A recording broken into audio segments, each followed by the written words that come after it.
Indian bank employees union रो 25तम द्विवार्षिक सम्मिलनी ब्रह्मपुर सहर रे शहीद लक्ष्मण नायक मेमोरियल हॉल ठारे 8 एवं 9 फेब्रुआरी 2025 रे अनुष्ठित होईछि। एही सम्मिलनी रे शताधिक बैंक कर्मचारी संगठन रो पताका सहित विभिन्न दाबीर प्लाकार्ड धरी एक वर्णाढ्य शोभायात्रा रे सहर परिक्रमा करथिले। सम्मिलनी रे शहीद मानकु श्रद्धांजलि ज्ञापन परे सभापति त्रिनाथ साहूक सभापतित्व रे आईवीएफ रो साधारण संपादक हरिराव खोला सम्मिलनी रो उद्घाटन करथिले।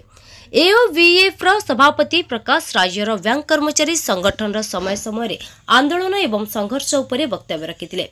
बैंक कर्मचारी आंदोलन प्रमुख एवं वरिष्ठ नेता वीएफआई रो पूर्वतन जुग्म संपादक प्रदीप षडंगी इंडियन बैंक कर्मचारी संगठन रो अवदान को स्मरण कराई आगामी दिन में संगठन रो सुदृढ़ एवं सुसंगठित करने को आह्वान देथिले।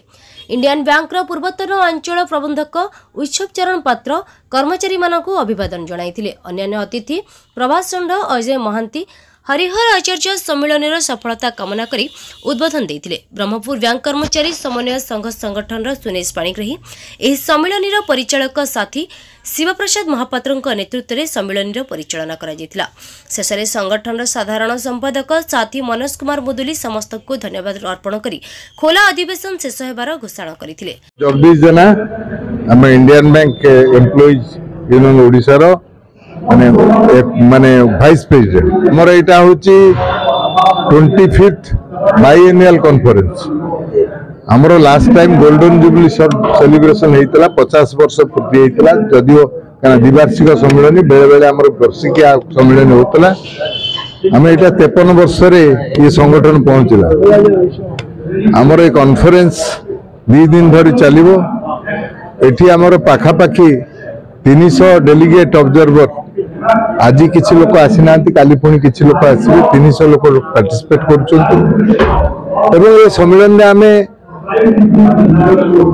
आम निजर बैंक शिल्पर जो राष्ट्रायत्त बैंक मेनली ताकू बैंक माने सरकार जो घरोईकरण करने को चाहूँगी आमे ताकू प्रतिवाद रे हमर आलोचना हबो। ता प्रतिवाद रे हमर जो bank employees federation of India सबु बैंक रो जो यूनियन मानकर मिसिकी united forum of bank union अछि आपण माने जानि चंती जे आगामी मार्च 25-26 2 दिन सारा भारत वर्ष रे हमर जो दाबी नै जे बैंक घरोईकरण बंद कर जो माने बैंक को सब अस्थायी कर्मचारी अछंती तांको स्थायी कर।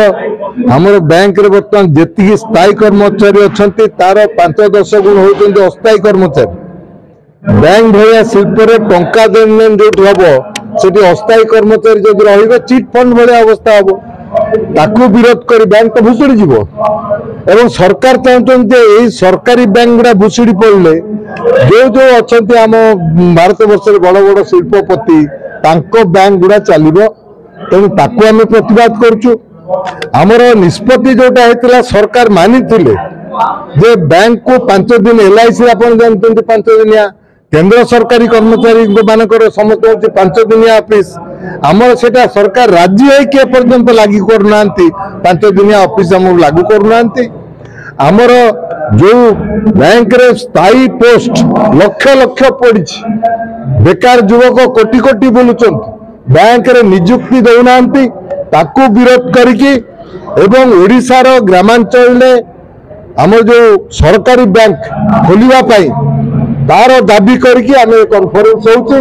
अब ये कॉन्फ्रेंस 2 दिन धरि चलिबो एवं आम कॉन्फ्रेंस परे आम जहाँ सिद्धांत हबो ताकू नै आगामी दिन में आम आंदोलन भीतर को जिवो। ब्यूरो रिपोर्ट गंजाम समाचार। गंजाम समाचार आपनकर लेटेस्ट खबर पई लाइक शेयर सब्सक्राइब एवं फॉलो करंतु। गंजाम समाचार फेसबुक यूट्यूब ट्विटर पेज को अधिक तथ्य पाई विजिट करंतु आम वेबसाइट www.ganjamsamachar.com।